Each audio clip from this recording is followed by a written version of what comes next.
All right, so there's may come a time where you have to join your edges.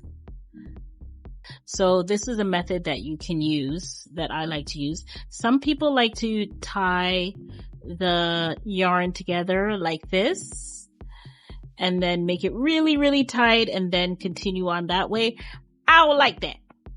I like to burn my edges. So that's why I have my lighter here. So what I do is I push down.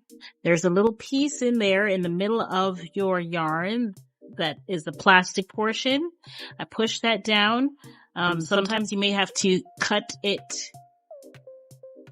so that it's all even. And I got it on this side. So what I do then, after I found that part there, I'm going to try and light that piece right there. And only that piece.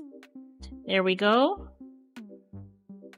Okay, so we're both lit, and then I'm going to squish them together. And you could also just roll them together in your hand. And it's like it never happened. See, there you go. So that's a way to join your yarn. And it's virtually undetectable because you're joining the plastic pieces together. It's very sturdy as well. So that's how you join your yarn.